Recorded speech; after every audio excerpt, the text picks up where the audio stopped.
Apakah surat-surat dari Al-Quran itu sudah sampai pesannya? Apa sih pesan Al-Fatihah? Apa pesan Al-Baqarah? Apa pesan Ali Imran? Apa pesan Al-Maidah? Apa pesan An-Nisa? Apa pesan Al-An'am? Apa sih pesan Al-Ikhlas? Apa sih pesan Al-Falaq? Apa sih pesan Anas? Sudah masuk pesannya belum? Itu berulang-ulang kita baca tiap hari, pesannya belum sampai. Nah, di balik pesan itu ada isinya. Isinya itu adalah tanda. Jadi sebetulnya surat itu dikirim kepada kita, Allah sedang berpesan bahwa di balik Al-Quran itu ada aku.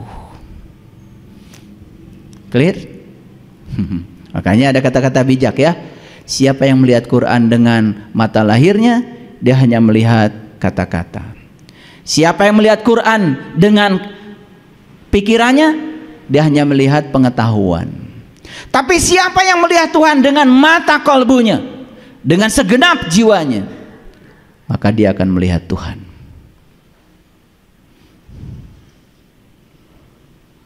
Clear? Oke, pelan-pelan, ngajinya pelan-pelan supaya runut ya. Ya. Pertanyaannya, apakah tanda Allah itu? Ini belum masuk, saya nanti akan kasih banyak ayat hari ini. Kira-kira bisa ditebak gak? Apa sesungguhnya tanda Allah pada diri kita? Sudah tahu? Ya, tanda Allah pada diri kita ya Allah itu sendiri.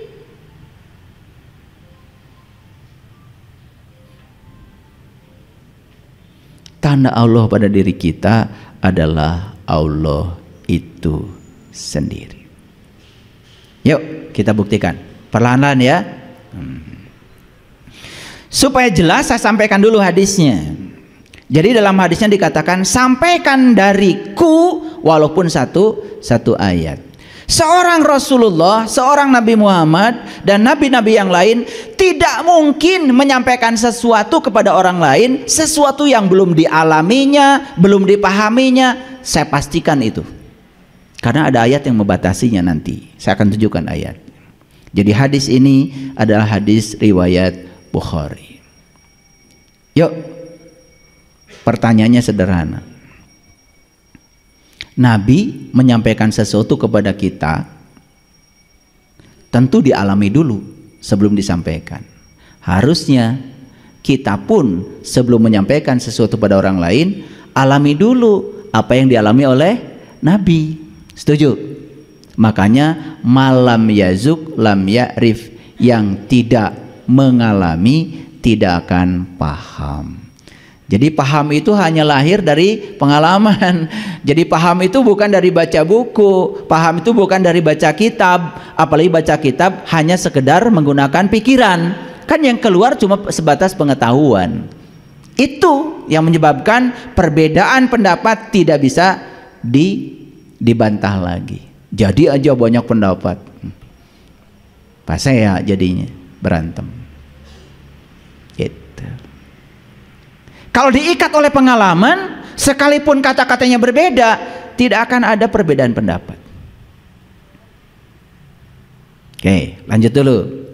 Jadi hadis ini telah didangkalkan oleh kebanyakan orang dan telah menimbulkan satu kenyataan yang begitu mudahnya setiap orang untuk menjadi seorang pembicara dalam bidang agama, asal tahu satu ayat, besok-besok sudah menyampaikan. Nah, pendangkalan ini menurut saya harus diubah. Kenapa?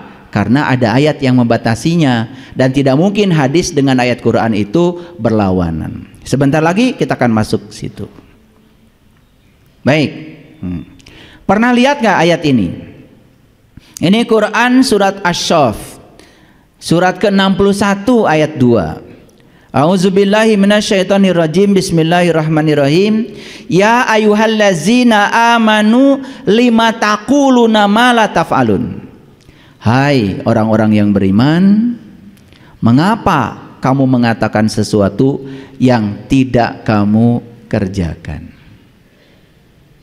Pernah nggak nyuruh anak melakukan sesuatu, padahal sesuatu itu sebetulnya oleh kita pun tidak dilakukan? Pernah? Pernah apa sering? Diturut nggak kira-kira sama anak? Ya enggak. Makanya saya tidak pernah menyuruh. Nih saksinya ada istri saya. Tidak pernah menyuruh, tapi saya melakukan. Karena kalau melakukan itu ternyata mereka ikut. Coba jangan nyuruh beres-beres sama anak. Kita aja mulai beres-beres, pasti dia ingin terlibat. Coba bersih-bersih WC, ya, nggak usah nyuruh anak bersihkan WC. Masuk WC, sikat-sikat aja, kencengin sikatnya, biar terdengar sama mereka. Pasti mereka akan datang kok. Biar sama saya saja, pasti itu. Dan saya di rumah tidak pernah menyuruh, tapi saya memulai. Ya kalau sudah memulai ya sudah kesadaran. Iya. Termasuk istri saya. Saya kalau baju kusut saya setrika sendiri. Tapi kalau dia itu kemudian ngejar biar sama saya, berarti dia ingin berbuat baik pada dirinya sendiri, bukan buat saya. Tidak ada kebaikan buat orang lain. Hati-hati, semua kebaikan buat dirimu sendiri. Dan selama ini kita ego, karena ketika melakukan kebaikan seakan-akan kebaikan itu buat orang lain. Salah. Kalau kalian memberi, tidak ada buat orang lain. Pemberian itu buat kamu sendiri.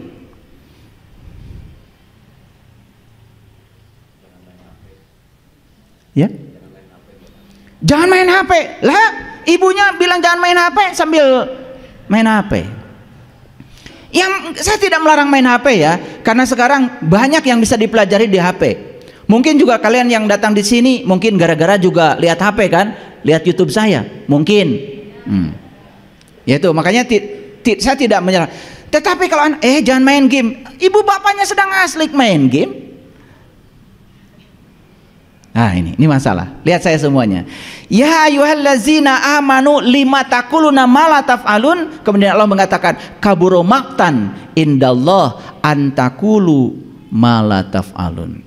Amat besar ketidakriduan di sisi Allah bahwa kamu mengatakan apa yang kamu tidak kerjakan. Yuk lihat saya semua. Ilmu itu syaratnya harus koheren, tidak boleh bertentangan. Tidak mungkin hadis dengan Quran bertentangan. Hadisnya mengatakan sampaikan dariku walaupun satu ayat. Kalau ayat yang dimaksud adalah ayat yang tadi, sementara Quran membatasi, jangan kamu mengatakan sesuatu yang kamu tidak mengalaminya, tidak memahaminya, tidak merasakannya. Kalau itu kita gabungkan, berbenturan kan? Di satu sisi kita boleh mengatakan, yang penting kita tahu satu ayat kan begitu. Di satu sisi Quran membatasi, tidak boleh kamu mengatakan sesuatu yang kamu tidak mengalaminya, merasakannya karena kamu tidak paham. Nah sekarang bagaimana sesuatu yang tidak koheren menjadi koheren, tidak bertentangan? Sekarang pahami, ayat itu tanda. Tanda Allah yang ada pada diri kita yang paling besar itu adalah ruhku yang Allah tiupkan ke dalam diri kita. Makanya ada hadis yang mengatakan man arafa nafsahu faqad arafa robba. Siapa yang kenal dirinya, dia kenal Tuhannya. Siapa diri kita itu sesungguhnya? Bukankah diri kita itu adalah ruhku yang Allah tiupkan ke dalam kita? Fa iza sawaituhu wa nafakhtu fihi min ruhi faqa'u lahu sajidin. Tanda Allah yang nyata dalam diri kita adalah adanya ruhku yang Allah tiupkan ke dalam diri kita. Makanya ruhku sering disebut sebagai bagian dari dirinya. Ruhku sering disebut sebagai percikan dari cahayanya. Banyak istilah-istilahnya. Tetapi gara-gara ruhku itulah kita hidup, bukan? Setuju sampai sini? Jadi tanda Allah yang nyata dalam diri kita adalah kehadiran ruhku yang Allah tiupkan ke dalam diri kita. Kenali ruhku, berarti kita sudah mengenali satu tanda.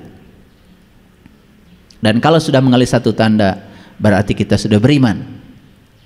Kalau kita sudah beriman, berarti kita sudah boleh membicarakan sebatas yang sudah dialami. Maaf ya, Iman kita kan iman percaya. Percaya belum mengalami. Kan lucu. Percaya sesuatu padahal belum mengalami. Kok bisa? Terus terang kalau saya disuruh mempercayai sesuatu yang saya belum membuktikan, belum mengalaminya, ya saya tidak bisa. Walaupun dipaksa saya tidak bisa. Makanya muncullah la ikraha fiddin. Makanya agama tidak ada paksaan. Karena tidak boleh memaksa orang lain harus percaya. Umatnya Nabi Musa disuruh percaya sama Allahnya Musa. Kemudian timbul pertanyaan, hai Musa, sungguh aku tidak akan beriman pada Allahmu sebelum aku juga sama-sama melihat dong. Masuk akal? Oke. Ini saya jelaskan secara saintifik. Pendekatan saya saintifik. Artinya cerna ya. Kalau kita bisa jujur pada diri sendiri, ini awal menemukan hidayah. Karena awal menemukan hidayah itu, satu mau mendengar, yang kedua mau mengikuti, dan mengikuti itu syaratnya satu, jujur pada diri sendiri. Jujur pada diri sendiri, itu kuncinya. Clear sampai sini? Masih berlawanan hadis itu? Tidak kan? Jadi artinya tidak sembarangan seseorang boleh menyampaikan sesuatu kepada orang lain, apalagi dia belum mengalami, belum merasakannya. Tidak boleh, kan ayat ini membatasi. Clear? Oke, kalau gitu saya lanjutkan. Pelan-pelan ya, pelan-pelan. Ini ayatnya yang saya sampaikan. Apa sih tanda Allah dalam diri? Ini ayatnya. Fa idza sawaituhu wa nafakhtu fihi min ruhi faqa'u lahu sajidin. Maka ketika aku telah menyempurnakan kejadiannya, menciptakan tubuh di rahim ibu dan telah meniupkan ke dalamnya ruhku. Itulah diri sejati kita. Itu pribadi kita yang sebenarnya. Dan pribadi kita yang sebenarnya, yang sejati, ya ruhku itu. Nah, nanti saya akan gunakan begitu banyak analogi, ya. Sabar dulu, kita baca dulu ayat-ayatnya. Ulang dulu, tanda Allah yang paling besar dalam diri kita apa? Ruhku. Satu saja kenali itu. Makanya Allah lewat Rasulnya menjamin, siapa yang kenal dirinya, maka dia akan kenal Tuhannya. Cukup mengenali pribadimu yang sejati, maka kita akan tahu segalanya. Clear? Oke, lanjut. Pelan-pelan ya. Nah. Apakah wujud ruh itu menurut Al-Quran? Jadi saya batasi supaya kita tidak keluar dari konteks. Karena, mohon maaf, banyak sekali istilah-istilah Quran yang ditanyakan ke kamus. Itu jadi nggak nyambung. Karena Quran itu bahasa Tuhan, bahasa Arab, maka satu-satunya yang bisa ditanyai oleh kita, ya Rob. Bukan kamus. Kalau tanya kamus, itu jadi bahasa manusia. Oke, baik, kita lihat. Kita baca ya ayatnya ya, supaya jelas. Wa kadzalika auhayna ilaika ruhan. Apa? Ada kata ruh di situ? Ada.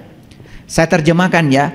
Dan demikianlah kami wahyukan kepadamu ruh min amrina, dengan perintah kami. Jadi ruh itu diperintahkan ke sini. Makanya sebetulnya manusia itu sejatinya adalah ruh. Sesungguhnya manusia itu sejatinya adalah makhluk spiritual. Sesungguhnya sejatinya manusia itu adalah makhluk cahaya. Dikaryakan di semesta untuk mencahayakan semesta. Sekarang manusia lupa pada jati dirinya. Datang ke semesta malah ikut menggelapkan semesta. Lupa akan asal muasalnya sebagai makhluk cahaya. Yuk, saya mengajak. Mari kita cahayakan semesta ini. Makanya leluhur kita mengatakan, ya, tugas kita di sini adalah memayu hayuning bawono, mempercantik semesta yang sudah cantik itu. Siapapun yang berkontribusi mempercantik semesta yang sudah cantik, itulah yang disebut dengan orang soleh. Ada pertikaian, dia datang untuk mendamaikan. mempercantik itu. Bukan malah menimbulkan pertikaian baru. Bahkan saya kalau di rumah, kalau ada satu bunga di rumah saya mati, masalahnya bukan pada bunga, masalahnya penghuni rumah. Tidak ada kasih sayang. Makanya saya pagi-pagi tidak pernah minum sebelum saya kontrol dulu supaya bunga di rumah saya minum. Saya tidak sarapan pagi kalau ikan di rumah saya tidak makan. Mereka harus duluan makan, baru saya makan. Karena yang namanya anggota rumah tangga itu bukan hanya manusia. Bahkan di rumah kita juga ada anggota yang tidak kelihatan. Jangan lupa. Bunga tuh anggota, ikan tuh anggota, semua makhluk hidup yang dihadirkan di rumah kita tuh anggota rumah tangga kita. Apa kabar? Sampai ada bunga mati di rumah kita. Kalian kemana? Bagi saya ini kehilangan cinta kasih ini. Bukan soal bunganya mati, kehilangan cinta kasih. Tapi kalau kita sudah urus bagus kemudian mati, ya sudah selesai, dia menjalankan perannya, lain lagi tuh. Tapi kalau mati karena kekeringan, saya kira gak ada cinta kasih. Makanya saya bawel sekali. Kemanapun saya pergi, ya termasuk ke sini, ya saya selalu ngontrol. Kemarin saya pergi ke Jelekong itu, tempat yang sedang kita bangun di sana. Ada bunga yang kering, ya udah saya siram. Begitu saya nyiram, sibuk semuanya. Biar sama saya ayah. Tuh. Iya biasa. Kalau saya sibuk semua. Ya saya sibuk bukan karena ingin dipuji, karena saya pengen nyiram. Karena saya barusan minum 1 gelas itu bunga kering, itu ada rumput kering. Masa tidak kelihatan dia kering? Kan kelihatan. Dan itu dianggap hal biasa. Ini soal cinta kasih. Soal cinta kasih para sahabat. Kalau kita sudah merasakan cinta kasihnya Allah di dalam, maka cinta kasih ini akan keluar dari dalam keluar secara otomatis.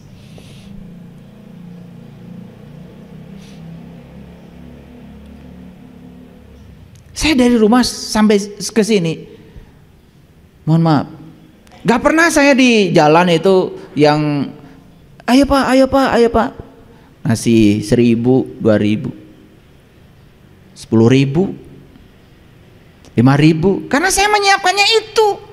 Kalau saya memantaskan diri, saya juga dipantaskan oleh semesta. Ini ngasih orang receh, yang receh itu oleh kita pun sudah tidak dipakai, gak laku dikasih orang. Apa kabar? Sedangkan di Quran Allah mengatakan tidak disebut kebaikan kalau kamu belum bisa memberikan yang kamu cintai. 10.000 masih kita butuhkan, 5.000 masih kita butuh, tapi 1.000 kita pun sudah tidak butuh dan kita kasih kepada mereka. Dan kita mengatakan kita dermawan di sisi itu. Jadi bagaimana kita mau dipantaskan semesta kalau kita tidak memantaskan diri kita sendiri? Banyak ya saksinya. Kalau murid saya ikut mobil saya, wah itu di uangnya 10 ribuan, 5 ribuan, buat apa ya? Buat itu Pak Oga yang di jalan. Kan kalau 10.000 masih mending dapat nasi padang toh. 1.000 receh lagi, dilempar lagi ngasihnya. Ya Allah. Dan demikianlah kami wahyukan kepadamu ruh dengan perintah kami. Sebelumnya kamu tidak mengetahui apakah itu kitab. Sebelumnya kamu juga tidak mengetahui apakah itu iman. Tetapi kami menjadikan ruh itu cahaya. Nih saya jelaskan secara ilmiah ya, supaya sebelum membantah itu ya dengar dulu, dia dapat hidayah.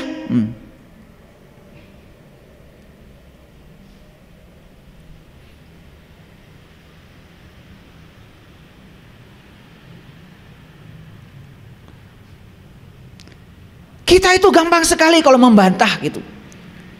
Padahal tidak punya pengetahuan.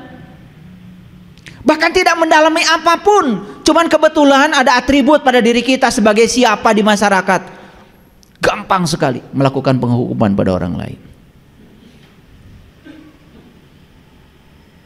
Setiap ada isu apa, apalagi menyangkut agama, hati-hati. Gunakan kewarasan kita dalam berpikir.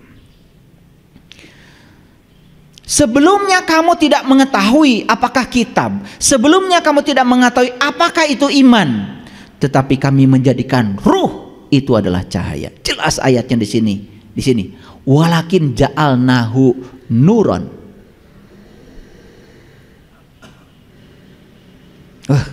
Keren.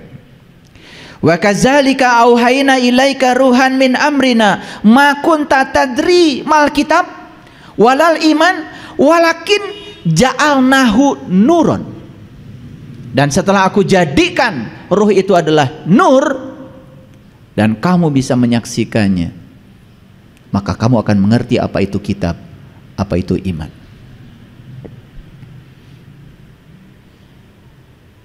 Keren sekali ayat ini. Agak dalam nih ya ngaji hari ini. Kemudian nahdi bihi, yang kami tunjuki dengan cahaya itu siapa yang kami kehendaki di antara hamba-hamba kami. Pertanyaan, ya Allah, akankah engkau menunjukkan kepadaku agar aku bisa menemukan cahayamu ya Allah? Allah akan menjawab, begitu kamu punya kehendak, aku kehendaki. Karena aku hanya menghendaki mereka-mereka yang punya kehendak. Semua ingin dimulai dari dirimu sendiri. Jadi cara Allah menghendaki itu bukan ini dikehendaki ini tidak, ini dikehendaki ini tidak, suka-suka Allah, bukan. Karena di dalam ruhku itu sudah ada kudrat, dalam ruhku itu sudah ada iradat, sudah disemaikan di situ keinginan, sudah disemaikan di situ iradah, sudah disemaikan di situ kehendak. Begitu kehendak kita dimunculkan, menyatu dengan kehendak Allah, dua kehendak bertemu, di situ terjadilah pertemuan. Yuk kita kasih contoh sekarang. Karena kalian ada kehendak untuk belajar, saya ada kehendak untuk mengajar, terjadilah pertemuan hari ini, terjadilah proses belajar mengajar. Dan proses belajar mengajar ini hanya terjadi kalau ada dua kehendak. Betul apa tidak?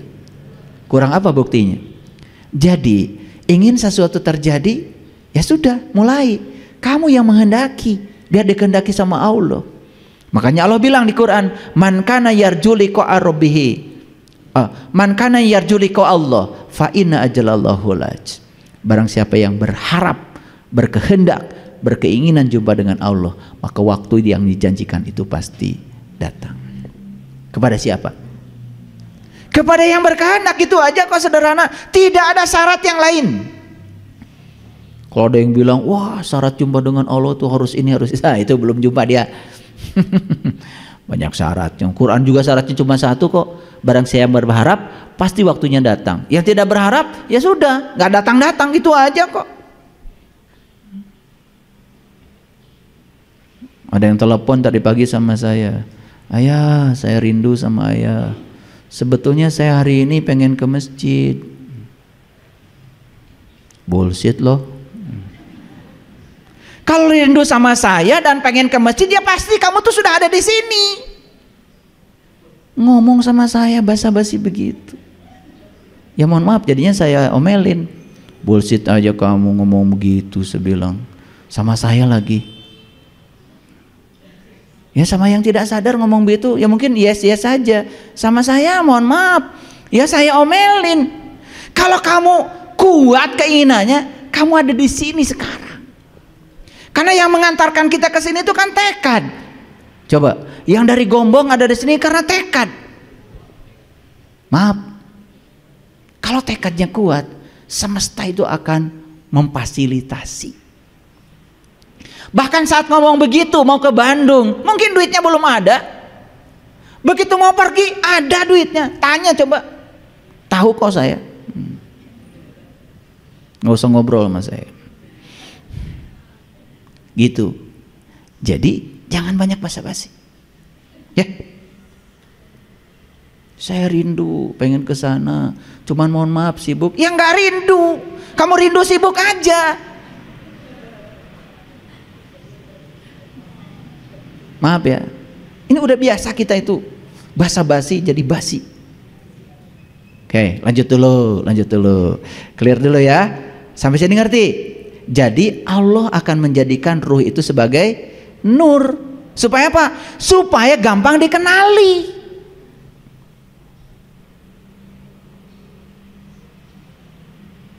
Makanya di Quran surat An-Nur ayat 35 Allah cerita Allahu nurun, kan gitu.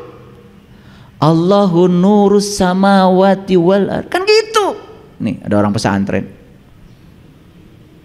Allah yang bilang begitu, bukan saya. Allahu nurus samawati wal ard masalu nurihi kamishkatin fiha misbah al misbahu fi jujaja ajujajatu ka'annaha kaukab. Kalau sudah mengalami ayat itu, tidak ada kata-kata lagi. Yang ada cuman pengalaman, yang ada cuman hangat-hangat air mata. Kan ayat itu sudah jadi pengalaman, bukan kata-kata lagi. Maka di akhir dari ayat itu Allah mengatakan apa? Yahdillahu linurihi mayyasha. Dan aku menunjukkan kepada cahayaku siapa yang aku kehendaki. Terima kasih ya Allah. Aku telah dikehendaki olehmu sehingga aku bisa sampai pada cahayamu. Sekecil apapun cahaya yang hadir dalam kegelapan batinku ya Allah, sangat berarti dalam kegelapan batinku.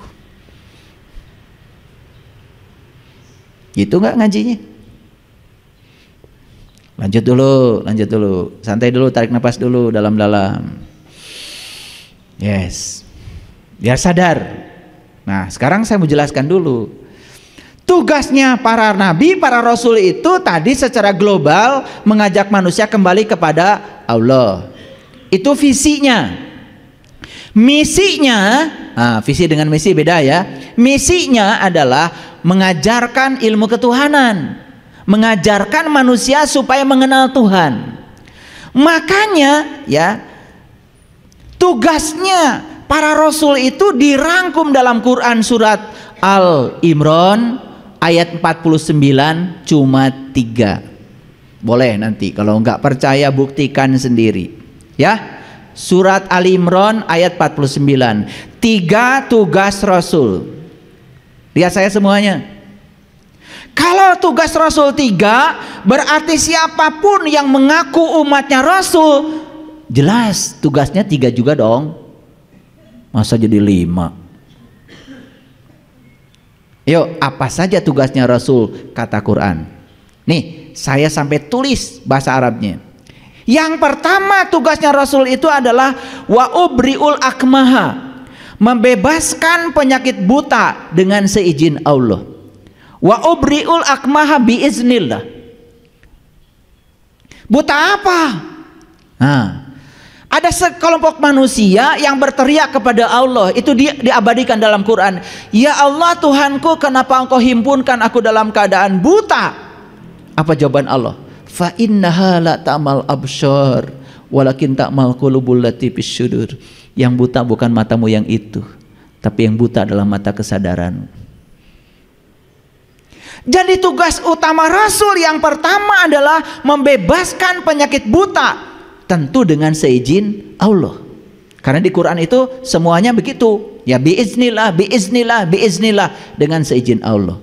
Tidak sendiri. Itu sebabnya Rasul itu syafaatnya itu diberikan oleh Allah.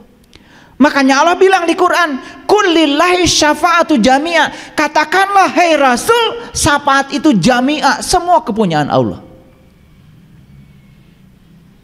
Jadi apa wujudnya syafaat? Kalau kita mendapati ilmu Allah lewat Rasul, dan kemudian kita bisa sampai kepada Allah, ketemu ilmunya hari ini, itu yang disebut dengan syafaat. Syafaat bukan nanti, syafaat itu di sini, saat ini, sekarang. Lanjut. Apa tugas utama Rasul yang pertama?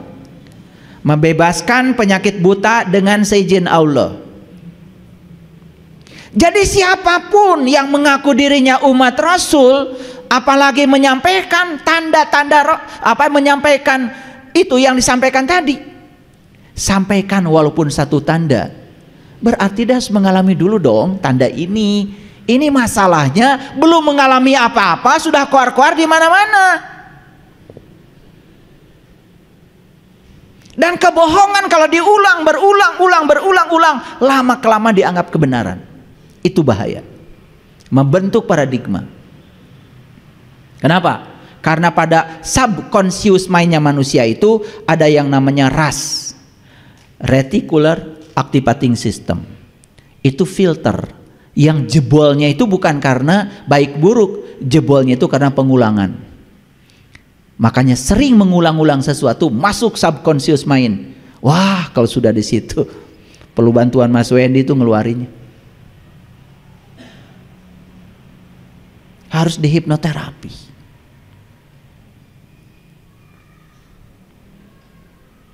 Karena itu akan membentuk ego. Makanya ego itu seperti luka yang menganga. Kalau luka yang menganga sedikit aja kesenggol sakit. Makanya yang gampang kesenggol itu tandanya masih luka. Gampang marah, baperan, gampang tersinggung, gampang nyolot, gampang bolotot, gampang monyong. Itu.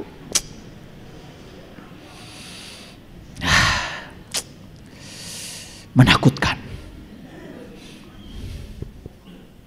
Saya lihat yang kayak gitu takut. Kayak uka-uka.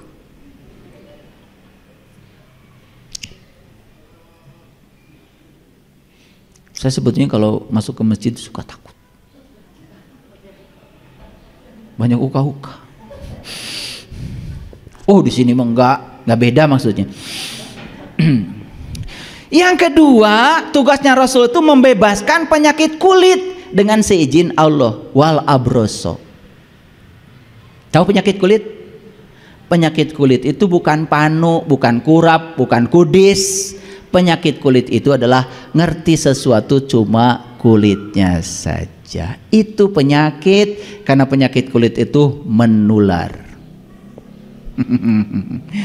Coba saya tanya, kalian ngerti diri dalamnya apa luarnya?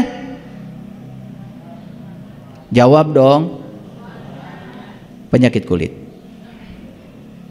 Ngerti Quran? Hakikatnya, syariatnya? Syariat juga enggak. Bohong. Saya bilang, apa enggak Quran 30 juz? Dari kecil juga udah hafal ayah. Kalau Quran tuh 30 juz katanya. Pinter. Jadi penyakitku itu penyakit luar. Ngerti sesuatu cuma luarnya saja.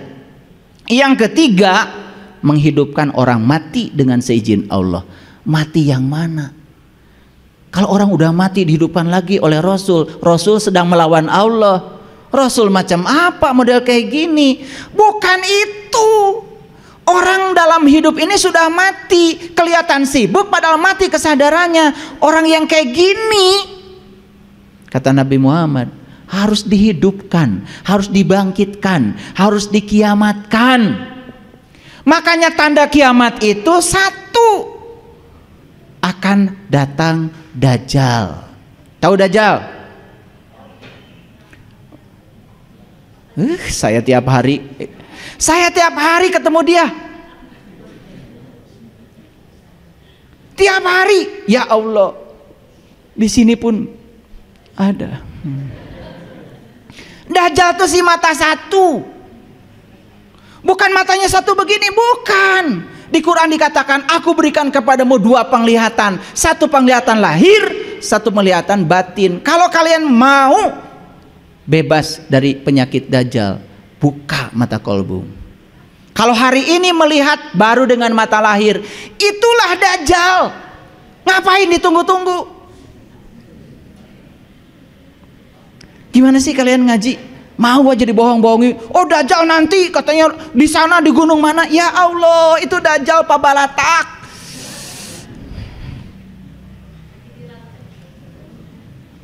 Dajjal tuh si mata satu, matanya cuman mata lahir. Siapapun yang hidup dengan mata lahir, salah persepsi, salah interpretasi, itu Dajjal. Paham sampai sini? Ada Dajjal nggak di ruangan ini? Maaf ya, maaf. Kalau saya nggak nanya gini, kayaknya kurang tegas itu.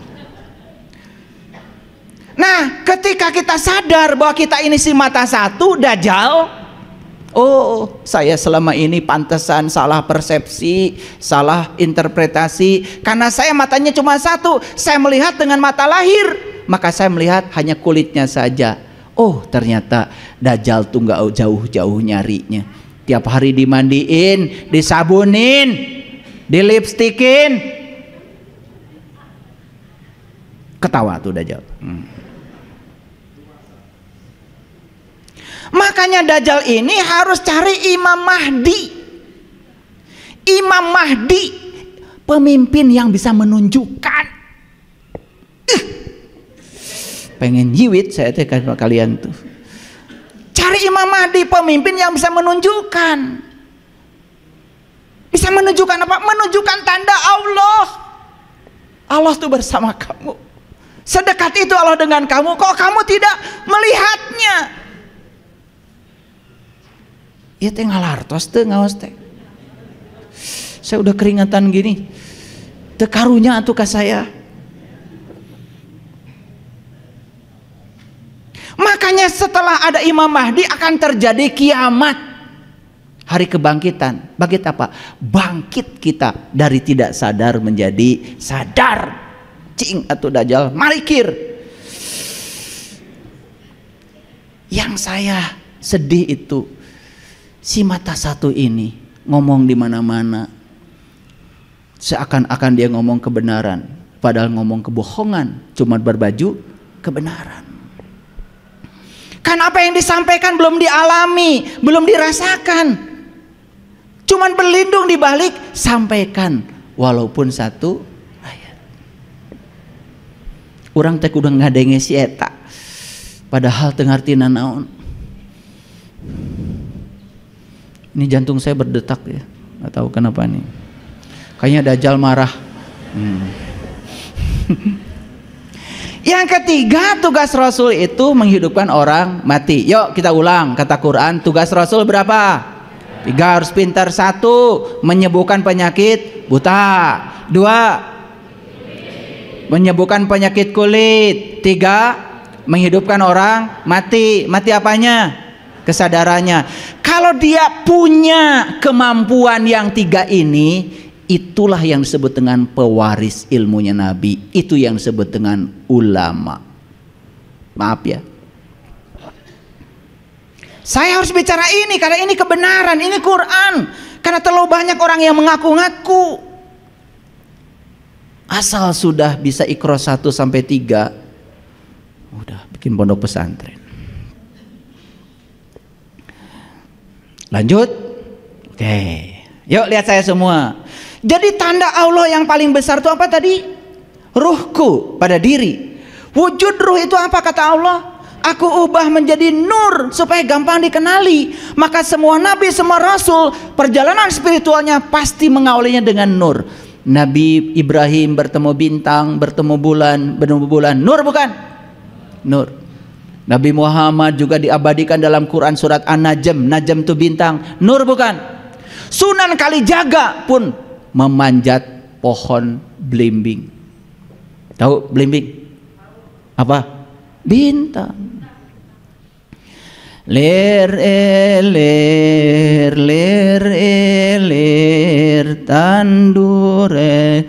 tandure sumilir ta ijo royo ta sengguh temanten anyar, ta sengguh temanten anyar. Bocah angon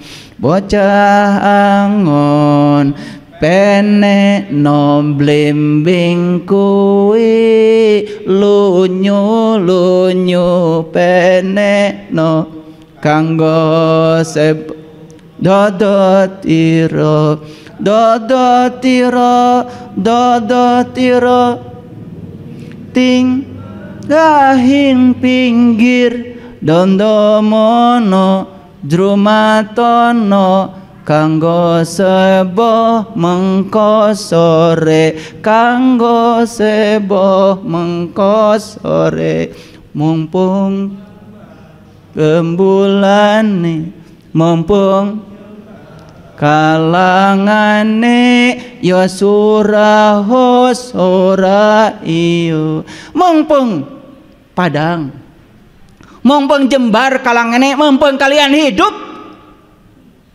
panjat sekarang, panjat sekarang, panjat sekarang. Lihat bintang di langit terdekatmu, itu tandanya. Maka Allah bilang di Quran, sanurihim ayatina fil afaq wa fi anfusihim hatta yatabayyana lahum annahul haq. Kami akan memperlihatkan kepada mereka tanda-tanda kami di segala ufuk. Perhatikan ayat ini, sanurihim ayatina. Departemen Agama juga menerjemahkan ayat ternyata tanda juga. Ini saya ambil dari Quran digitalnya milik Departemen Agama. Kami akan memperlihatkan kepada mereka tanda-tanda kami di segala ufuk dan pada diri mereka sendiri hingga jelas kebenaran. Jadi Allah akan menunjukkan, Allah itu luar biasa, maha pengasih, maha penyayang. Allah itu rindu kepada kita. Maka Allah bilang dalam hadis qudsi, kalau kamu datang kepadaku sejengkal, aku menyambutmu sedepah. Dan kalau kalian datang kepadaku dengan cara berjalan, aku menyambutmu dengan cara berlari.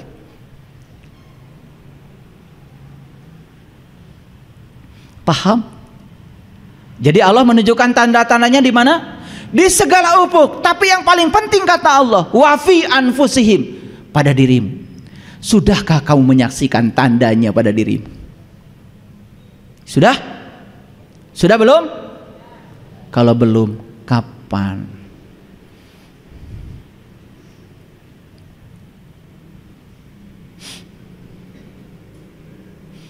Kita lanjut lagi. Dalam Quran surat Ali Imran ayat 190 Allah mengatakan, inna fi khalqis samawati wal ar wa ikhtilafil laili wan nahar la ayati. Ada ayat lagi, la ayati liulil albab. Lihat terjemahannya, sesungguhnya dalam penciptaan langit dan bumi dan silih bergantinya malam dan siang terdapat tanda bagi siapa? Ulil albab. Ternyata tanda itu hanya miliknya ulil albab. Yang bukan ulil albab tidak akan pernah melihat tanda itu. Saya tanya sekarang, kalian ulil albab bukan? Ulil albab bukan? Ulil albab bukan? Iya. Ntar ditanya samanya ulil albab apa, bingung. Ulil albab itu ada definisinya. Lihat Quran, alladzina yazkurunallaha qiyaman wa qu'udan wa ala junubihim. Ulil albab itu adalah orang yang sudah berhasil mengingat Allah dalam keadaan berdiri, duduk dan berbaring. Pertanyaan saya, apakah kita sudah berhasil mengingat Allah? Sudah? Sudah tahu Allah? Bagaimana kita bisa mengingatnya? Tahu saja belum. Makanya perintah mengingat Allah di Quran semua diawali dengan perintah haji. Coba lihat perintah haji. Fa iza afadtum min arafah fazkurullah. Fa idza qadaitum manasikakum fazkurullah. Semua perintah mengingat Allah diawali dengan haji. Kalau begitu ingat dulu, ketemu dulu. Ketemu dulu dong. Bagaimana bisa ingat belum ketemu? Ya Allah, aku sangat mencintaimu. Bullshit kata Allah. Ketemu aja belum. Kan ada dalilnya itu di Jawa Timur. Tanya tuh sama Mas Charlie. Apa dalilnya tuh Mas?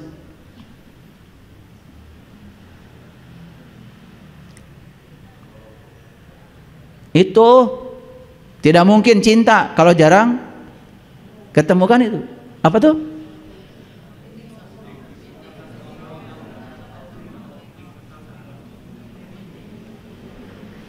Witing tresno jalaran soko kulino.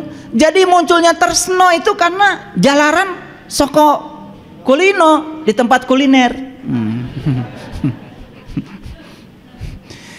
Munculnya rasa cinta itu karena sering ketemu. Lah sekarang kamu ketemu juga belum, udah ngaku-ngaku mencintai Allah, gimana sih? Maaf ya. Akhirnya pengakuan kita tuh cuma di mulut saja. Prakteknya enggak. Sama kamu dengan yang lain. Tersinggungan, baperan, gampang marah.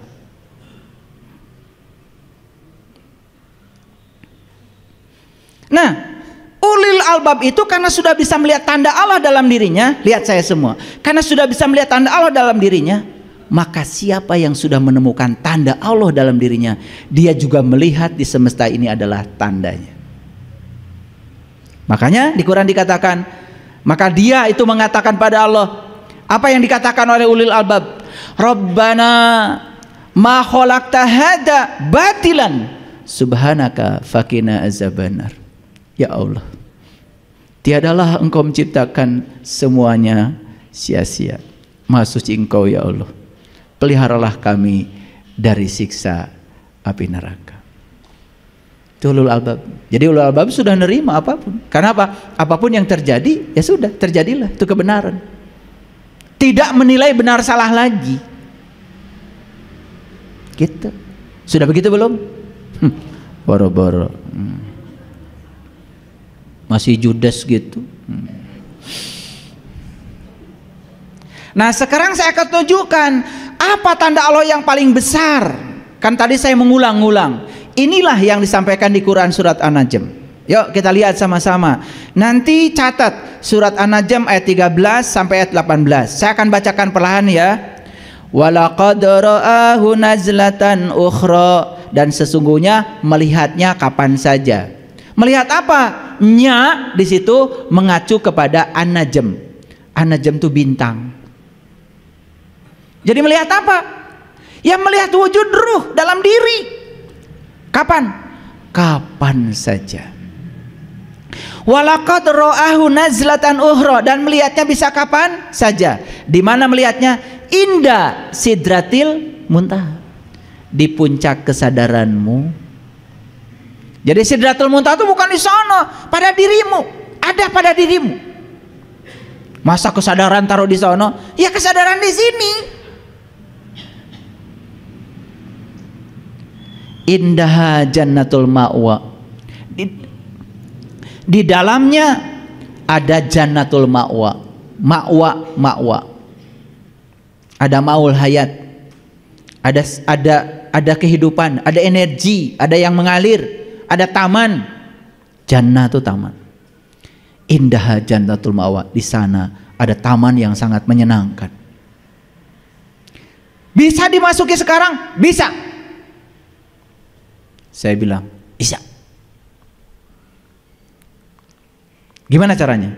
Idyaksha sidrati mayaksa, ketika sidratil muntaha ditutupi oleh sesuatu yang menutupinya. Ketika kita bisa ujlah, ketika kita bisa mengasingkan diri, ketika kita bisa hening, itu ditutupi kita dari yang semua yang di luar. Hening, bening di situ. Kan saya bilang tadi, kenapa kita tidak bisa mendengarkan suara kebenaran? Karena kebisingan pikiran kita. Kalau kita bisa ujlah, oh keren banget.